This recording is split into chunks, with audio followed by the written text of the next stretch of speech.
Ovacionado pela militância, Donald Trump subiu ao palco para encerrar a convenção republicana. Em alusão ao tiro de raspão na orelha direita, o candidato disse várias vezes que poderia não estar ali e que foi salvo por Deus. Trump tem um papel profético a cumprir. Ele será o falso profeta, como os vídeos abaixo explicam detalhadamente. Ele será então o terceiro de uma tríade maligna, onde o anticristo será o segundo, e Satanás será o primeiro. E sob esta ótica vindoura, em que Trump cumprirá seu papel profético, é possível compreender que ele foi, sim, poupado da morte. Uma visão panorâmica do incidente do último dia 13 de julho no comício de Trump na Pensilvânia, revelando quão perto o ex-presidente esteve de perder a vida. Esse gráfico mostra a bala passando perigosamente perto da orelha de Trump, aparentemente evitando o impacto devido a um movimento leve de sua cabeça. Ocorre que o fato da orelha direita de Trump ter sofrido um ferimento nos remete a Malco, auxiliar do sumo sacerdote Caifás. Malco que, como Trump, teve a orelha direita ferida. Este relato encontra-se nos evangelhos, quando Jesus estava para ser preso e o apóstolo Pedro puxou a espada e feriu o auxiliar de Caifás que estava entre os soldados. Malco foi o servo do sumo sacerdote Caifás, cuja orelha direita foi cortada por Pedro na ocasião da prisão de Jesus no Getsêmani. A história do incidente envolvendo Malco está registrada nos 4 evangelhos, porém é no evangelho de João que encontramos os maiores detalhes sobre o ocorrido. A Bíblia diz que na noite em que foi traído, Jesus foi ao Getsêmani com seus discípulos com o objetivo de orar ao Pai. Certa altura da noite, ali mesmo no jardim, vieram os homens que receberam a responsabilidade de capturar o Senhor. Esses homens eram guardas do templo que estavam a serviço do sumo sacerdote Caifás. Com eles também estavam os legionários romanos. Malco não pertencia a nenhum destes 2 grupos. Ele era um servo pessoal de Caifás. Todos eles foram guiados por Judas Iscariotes, o discípulo traidor que se comprometeu a identificar Jesus. Segundo a narrativa bíblica, Malco estava entre os primeiros homens que chegaram para capturar o Senhor. Os oficiais que integravam a guarda do templo andavam armados e por vezes eram agressivos. Quando os homens que foram capturar Jesus se aproximaram dele, Pedro reagiu rapidamente. Ele desembainhou sua espada e cortou a orelha direita de Malco. Todo o contexto parece sugerir que Malco também estava armado naquela ocasião.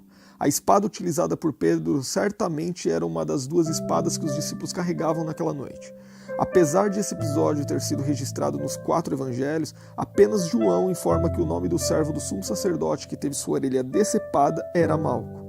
Da mesma forma, João também é o único a informar que foi o apóstolo Pedro quem cortou a orelha direita de Malco. Após cortar a orelha de Malco, Pedro imediatamente foi repreendido por Jesus.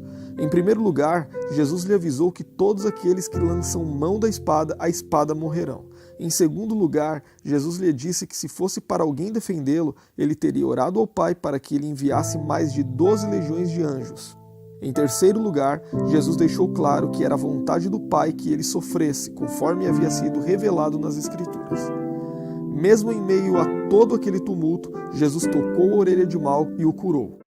Já vaticinado que Trump será o falso profeta, convém, agora, discernir que o sumo sacerdote Caifás é um tipo do anticristo, pelo arquétipo de perseguidor de Jesus, para em seguida compreendermos que Malco, que teve a orelha direita ferida, é um tipo do falso profeta, por ser, justamente, um auxiliar de Caifás.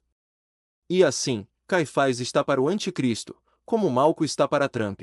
Contudo, ainda que se tenha uma tríade maligna bem definida, em que Satanás incorporará na pessoa do anticristo, Apocalipse 13, versículo 2, e o falso profeta prestará auxílio ao anticristo.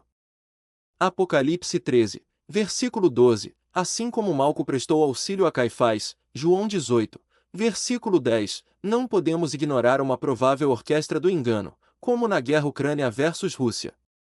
Engano exposto no vídeo abaixo. A guerra Ucrânia versus Rússia foi orquestrada de modo que ritualisticamente manteve-se o padrão das datas de início da Primeira e Segunda Guerra Mundial. Primeira Guerra Mundial 28 mais 7 mais 19 mais 14 é igual a 68.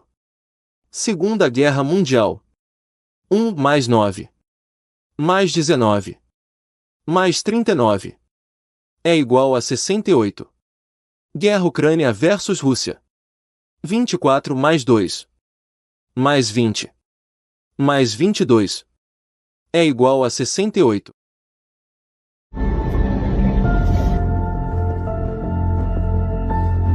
A invasão russa começa em 24 de fevereiro de 2022. 24 de fevereiro de 2022, em 4 frentes.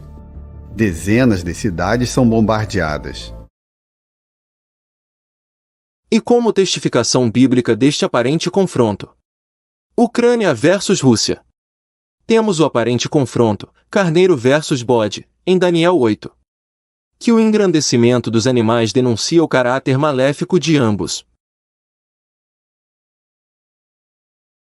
Portanto, no que pese o sofrimento de muitas famílias ucranianas e russas, há uma elite ocultista que está orquestrando a guerra, Ucrânia versus Rússia, como provavelmente orquestrou a pandemia, a fim de promover o caos e a solução.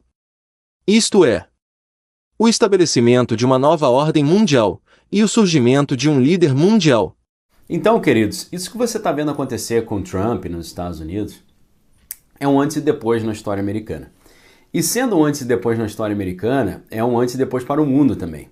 Porque se os Estados Unidos são ainda compõem o país mais poderoso do mundo, mudanças drásticas na estrutura norte-americana trazem mudanças drásticas para o resto do planeta também, principalmente para as zonas mais próximas da sua influência norte-americana, que é a América do Sul, e isso envolve a nossa realidade aqui também, como você deve imaginar. Então, mudanças lá, mudanças aqui. Então a gente tem que ficar muito de olho nisso. Isso tudo que está acontecendo é envolvido num grande cenário assim de inflamar, né? O grande projeto ali é fazer com que os apoiadores de Trump fiquem completamente indignados com as decisões estranhíssimas que estão sendo tomadas.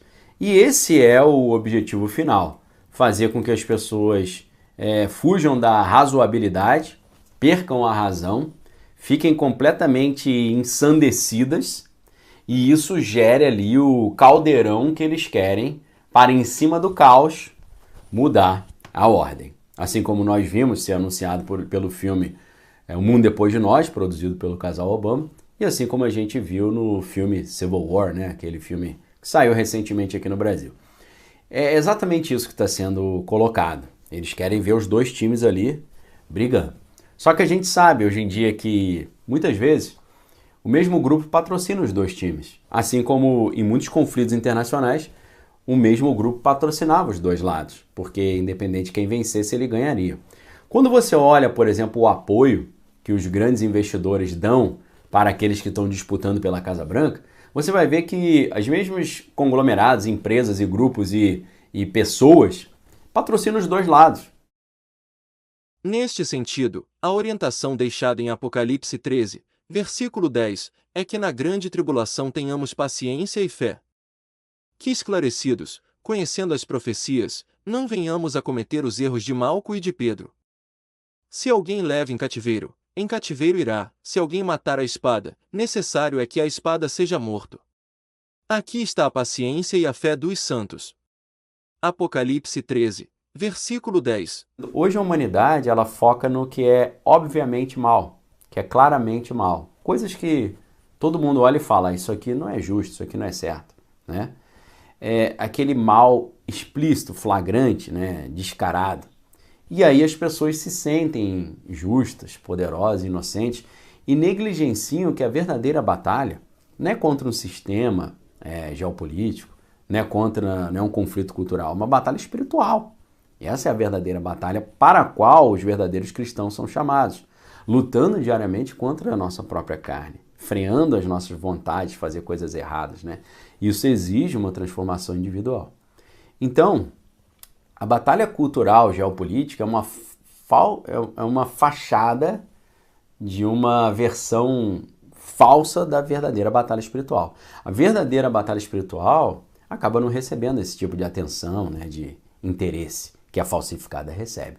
Mas a Bíblia diz que o mundo inteiro, quase a totalidade, vai cair nesse engano, por causa da inclinação natural do homem de encontrar problemas fora, mas não ver os seus próprios problemas e achar que ele pode ter comunhão com Deus sem tentar abrir-se para a transformação. Então, é isso que me preocupa nesse momento. E é isso que eu estou tentando alertar para vocês. É exatamente o que eu falei que vai acontecer. Trump vai vencer o globalismo, vai implementar uma ordem falsa e depois ela vai cair e aí a gente vai ver que era tudo engano. Eu não sei se vai acontecer isso. A gente está fazendo uma análise de cenário e eu estou tentando abrir uma linha de raciocínio para ver se você se prepara para isso. Porque o que realmente engana as pessoas do bem são as coisas que parecem boas. Não são as coisas que parecem más. Mas a Bíblia nos garante que o verdadeiro engano no final dos tempos vai enganar muitos do povo de Deus. Porque o inimigo vai apresentar algo que aos olhos dos homens vai parecer muito bom, mas que conduz à perdição. Porque o inimigo cegou o entendimento da humanidade para que ela não enxergue a verdade.